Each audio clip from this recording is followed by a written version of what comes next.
Will democracy survive in the next couple of years? Essentially, we are the same.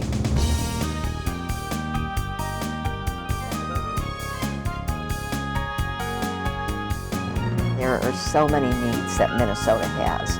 What people are saying they need right now.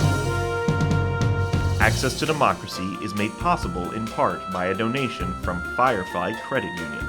Firefly is the new name of U.S. Federal Credit Union, which has proudly served the financial needs of the greater Twin Cities community since 1925.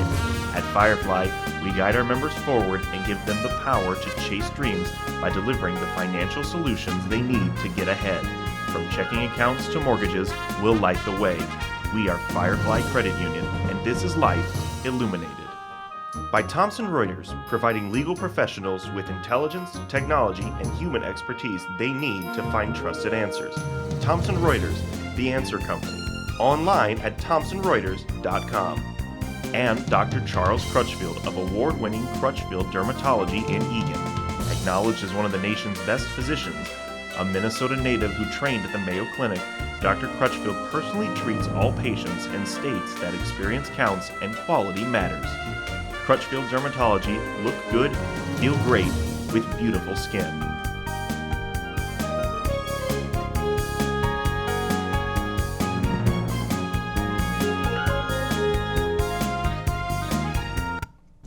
Hello and welcome to Access to Democracy. I'm Bill Raker, your guest host for today's program. We're excited to welcome as our guest on the program, Jay Haapala, who is Associate Director with AARP in Minnesota. I'd like to mention that this program, Access to Democracy, is in its 20th year of production. Some 2,000 or more episodes have been produced. And Jay is the first representative from AARP to be a guest on the program. So welcome, Jay. Very nice, thanks. Yes, it's a delight to have you with us. Mm-hmm. One of the things we want to focus on today in talking with Jay is the work that he and a group of fraud fighter volunteers work with community groups across Minnesota to help them avoid scams. Through all of those meetings and by working with law enforcement agencies, they also learn about the current scams targeting us right now. So Jay, we're going to get into talking about the work that the fraud fighters from AARP are engaged in, but maybe first we should talk a little bit about AARP. I mean, most people have heard of the organization, but they probably don't know a whole lot about what AARP does for the citizens, for the community, and just how big and how pervasive AARP is. Can you tell us a little bit more about it? I sure can. AARP was founded 60 years ago. It was founded by a retired educator. Her name was Dr. Ethel Percy Andrus. And her experience was that she had worked and lived her whole life as an educator. When she retired, she visited a former colleague, and she found that woman living in a chicken coop in her own backyard. So that former colleague, she was someone also who had done what she was supposed to do and worked her whole life, but in her retirement years, she couldn't afford to pay the bills. And I share that story because it inspired our founder to form AARP, or what at the time was an association for retired educators, and it gave them collective voice. They were able to have a collective ability to bargain in the marketplace and get health care and other benefits that were not at the time available to older people. And in our legacy, her legacy and the association to this date, we really fight to make legislative changes on behalf of our membership, who are people over the age of 50. All of the work we do is to give some better quality of life for older people. Well, that's a terrific objective and a great mission. And you mentioned some advocacy that AARP does. I know that in this past legislative session here in Minnesota, that their AARP advocacy specialist and some volunteers did some work down in St. Paul. What were a couple of the key programs that they worked on, and what was the outcome? Sure. So AARP is the membership association, and we also get involved in politics. We're nonpartisan, so we don't endorse any political candidates. We do not give campaign contributions to any elected officials or to their campaigns. What we do instead is with our experts, we develop our own policies, and then we train our volunteers and community members to advocate on behalf of those positions. So hundreds of volunteers we train, and we help them get connected with their elected officials to influence those changes. One really important issue that we worked on now in 2019 in Minnesota was in response to a real crisis we have with people who live in assisted living communities, and they live in nursing homes. And they're calling the state of Minnesota to report that they're being abused and mistreated 400 times every single week. So we have to pause just to recognize that 400 times a week in our state of Minnesota, where typically we're at the top of the good list when it comes to our health care and other social programs, but we're really behind the times when it comes to how these assisted living communities and facilities are operating.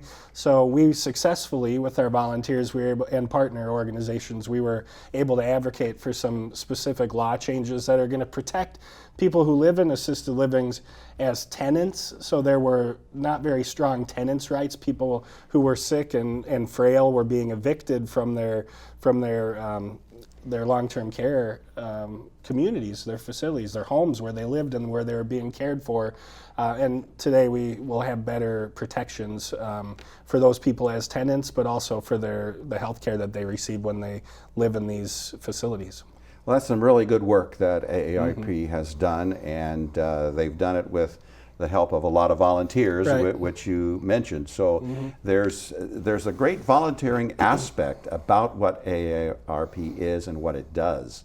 So anyone interested in volunteering should get in touch with the office here in Minnesota. Absolutely. There's a number of different ways that volunteers are involved with us. Even in the past couple of days, I have worked with a group in Rochester who hosted some happy hour meetings, and they hosted morning coffee meetings, and they were all run by volunteers who wanted to be involved. We certainly bring our volunteers to the Capitol, and then we have volunteers who lead presentations and run educational programs, like our fraud fighters that we're going to talk about today. Excellent, excellent. And I think you sponsor some free movies for some of the volunteers and members of AARP? Sure, at least here in the Twin Cities and sometimes elsewhere, when we get the chance, we're able to basically rent out a movie theater, and we call it our Movies for Grown-Ups program. Not to be confused with adult movies. This is movies for grown-ups, and it's a free movie, and that have been sort of curated for our 50-plus crowd, so they're relevant to older people. And for anyone who wants to find out, you can just check on aarp.org/Twin Cities, and that's where we always post those free movie tickets. Well, we'll be watching for the free movie tickets for the next time one comes up. Sure. I think it was mentioned that you maybe personally have done 750 presentations to different community groups, civic groups, a variety of different kinds of organizations on frauds and scams. Now, we want to talk about some of those specific frauds in just a moment, but tell us a little bit about this presentation that you do, how that works, how an organization can ask you to come in and work with them if they want to do that. Sure. It really does start with our members and with the public and with their interest in identity theft and consumer fraud. When we survey AARP members, they consistently rank these financial crime issues on the top of the list when it comes to what they're concerned with, but also in what they're interested in. So I like to say it's kind of like it tells us why the crime dramas on TV are so popular, because people are fascinated by the way these criminals operate. So we know it's a popular topic, and yes, I've done this presentation at least 750 times across the state of Minnesota, which I've done a lot of research and learn how to give the presentations. But also every time I meet a new community group, I'm hearing about new trends and new scams and the ways that con artists are targeting people in a specific place at a given point in time. So we call it our Fraud Watch Network because we're all learning and sharing information together so that we all can stay a step ahead of the criminals. Which is a huge challenge. It seems like the criminals, the fraudsters, are always one step ahead of us, and we're always trying to catch up and be proactive and defensive against their initiatives. Sure. What are some of the key scams and frauds going on in Minnesota right now? Yeah, so right now, and even just this week, I participated in a conference call with our members, and there were over 5,000 people who were calling into this meeting over the phone. This was a nationwide It was just in Minnesota. Oh, just in Minnesota. Thousands of people in Minnesota participating.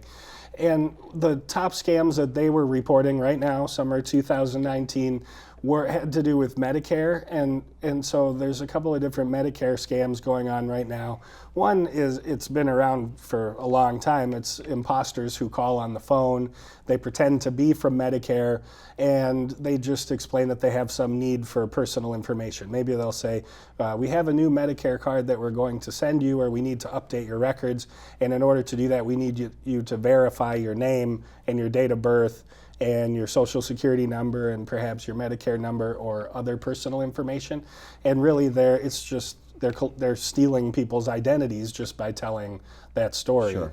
Another one we're hearing about right now has to do with companies that are peddling unnecessary medical devices. So a company might call on the phone and convince a victim to purchase back braces or knee braces or other medical equipment that they really don't need and they don't have a prescription for, and then they bill the federal government, they bill Medicare for that equipment, and so all the taxpayers are really being scammed out of that money. And the victim, originally, they're at greater risk for identity theft because they're getting involved with this unethical company who is ripping off the taxpayers.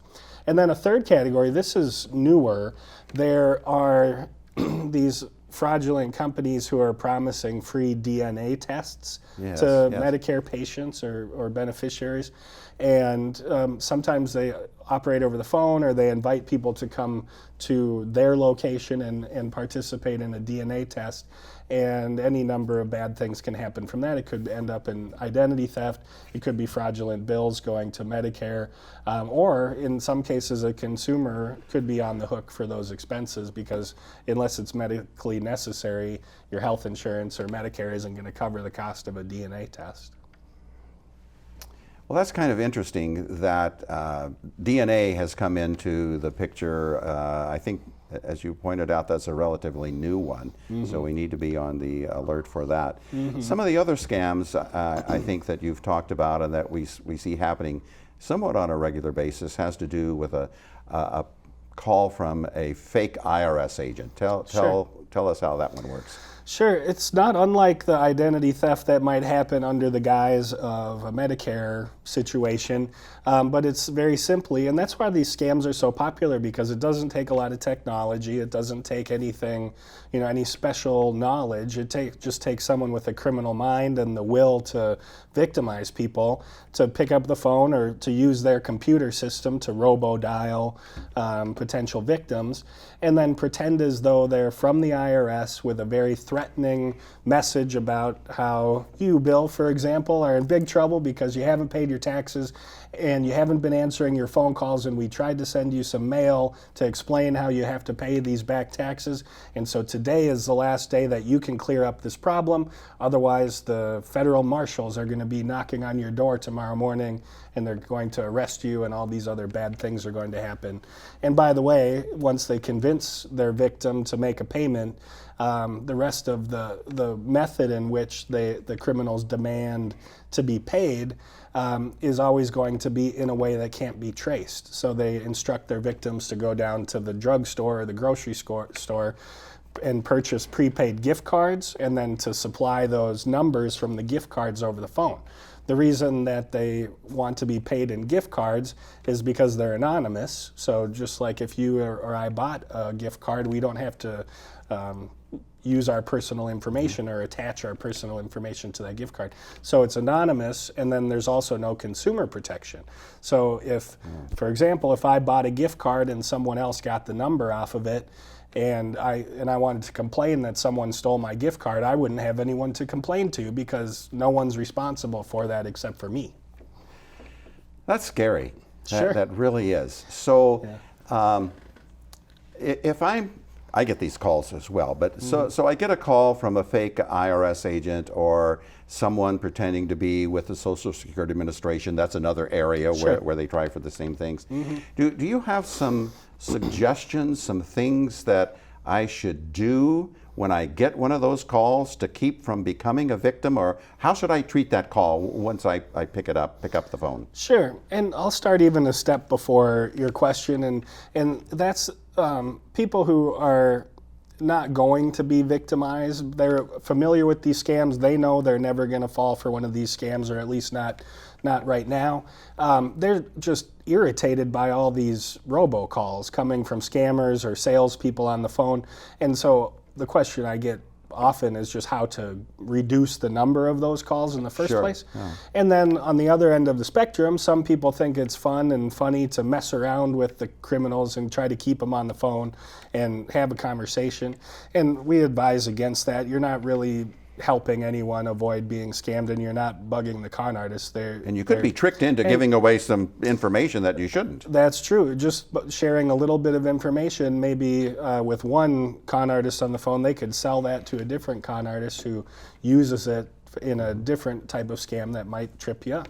But what I recommend is for people to use their caller ID, but not trust the caller ID. So if you look at your phone, whether it's your smartphone or your landline phone, and you don't recognize the phone number, don't pick it up and let the call go to your voicemail. No matter who it is, whether it's a real issue with the government and they need to speak with you, or if it's one of your family or friends, then they'll leave a message and you can call them back. I just called my aunt last night and I started talking to her answering machine, and then sure enough, she picked up the phone because she was screening her calls. And once people are screening their calls and they're not picking up the phone, the number of nuisance calls and certainly the scam calls are going to slow down over time. Because the con artists don't want to waste their time calling people who aren't going to answer the phone or deal with them, just like a legitimate business wouldn't want to waste their time with someone who wouldn't be a good customer.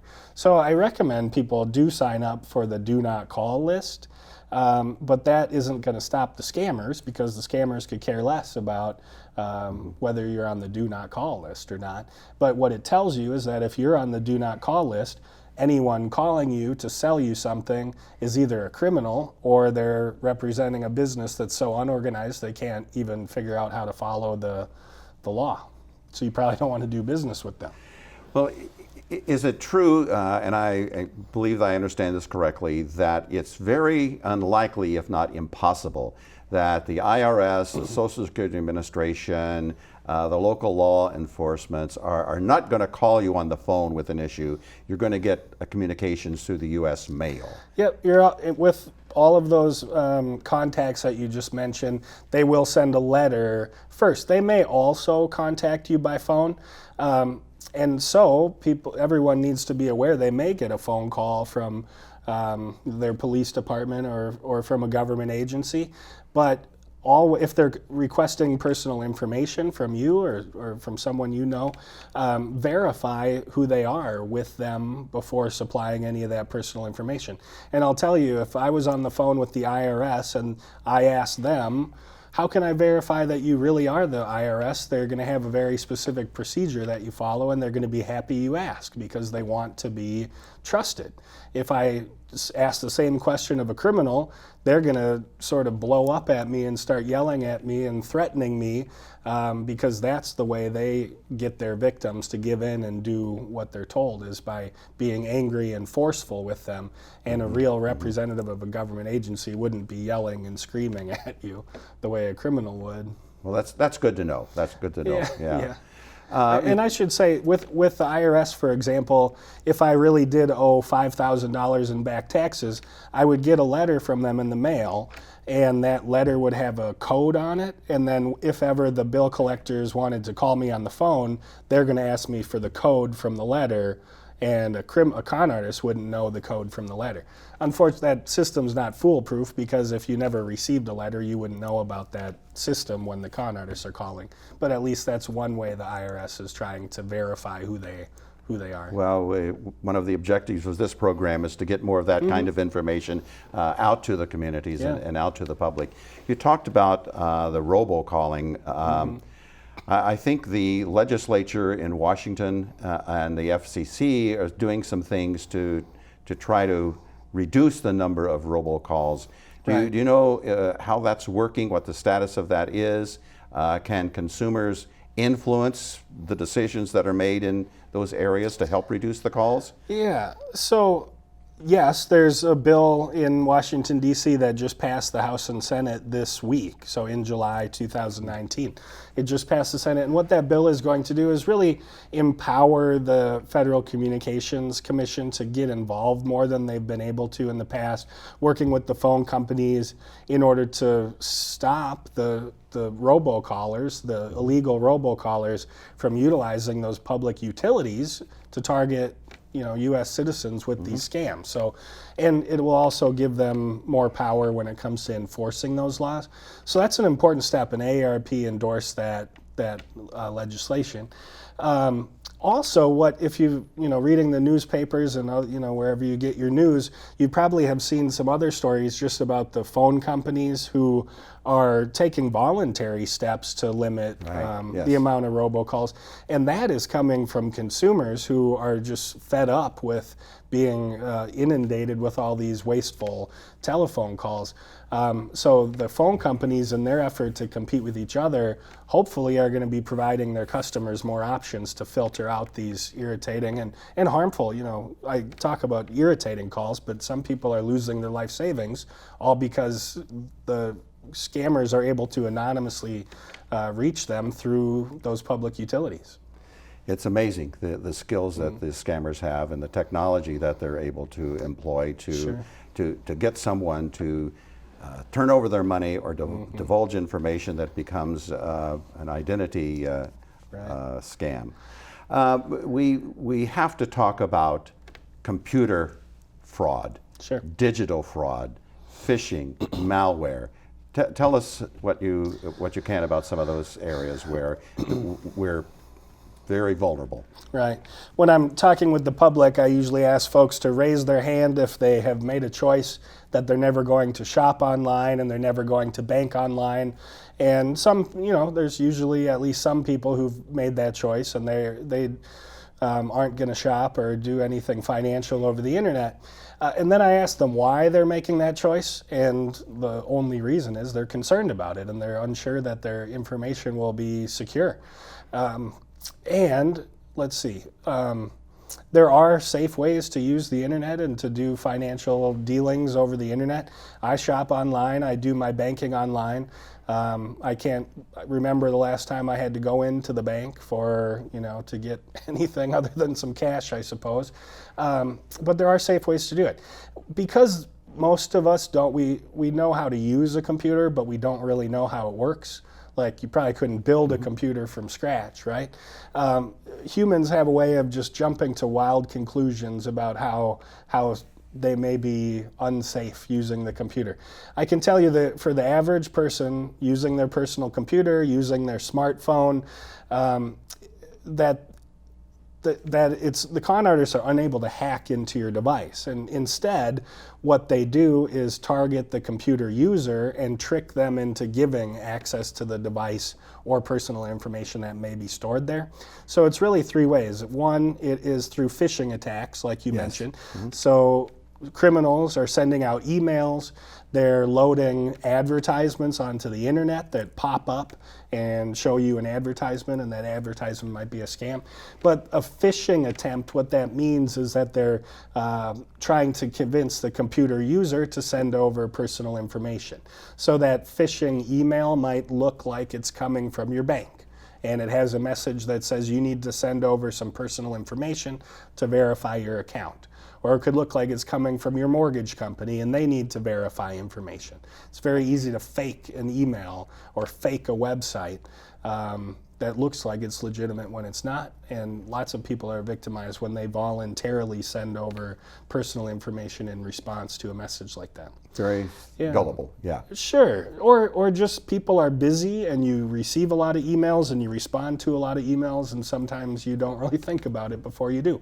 I admit I've been halfway through filling out some online form before I realize that it may not be legitimate, and it's probably not, and then in the end I find out that it wasn't.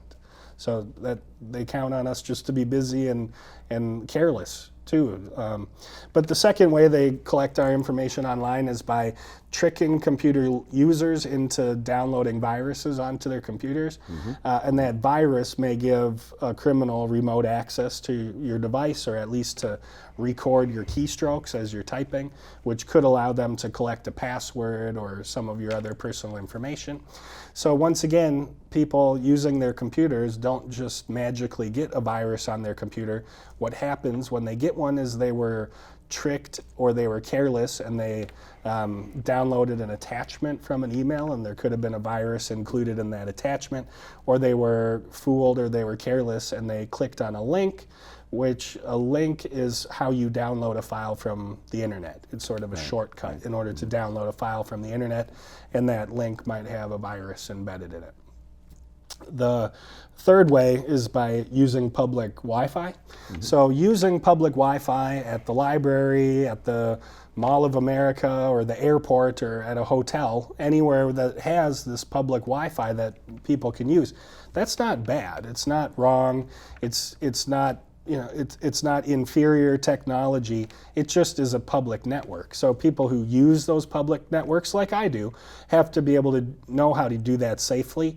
And to do that safely, it means that you'd never share or send information through that network that you don't want someone else to see. Sure. Someone else who's on that network, so even at the Mall of America, just anyone else who's in the mall and has the know-how can intercept data that's being sent through that network. So that doesn't mean they can see your screen when they're on that network, but if you send out an email or if you enter information into a website, that information is transmitted through that network and someone else can intercept it. I should say also, that is public Wi-Fi, so that's what's insecure. If you have Wi-Fi in your home, that's as secure as your password. So if your neighbors can't get on your Wi-Fi network in your home, then it's as secure as your password. And then when you're just using your cellular data and you're connected to the satellite, then that is encrypted. To use public Wi-Fi securely, there's a service that's called a virtual private network people can purchase, and that encrypts your data in that public network. Jay, there is so much more you can educate us on. There's so much more we need to know, but unfortunately we're coming to the end of today's program. It's been a pleasure having you with us. You've been a great representative of AARP for Access to Democracy. Jay Haapala, AARP, thank you very much for sharing with us today your experiences and your knowledge about frauds and scams and computer phishing. It's been very educational and very helpful. Thank you very much. Thank you.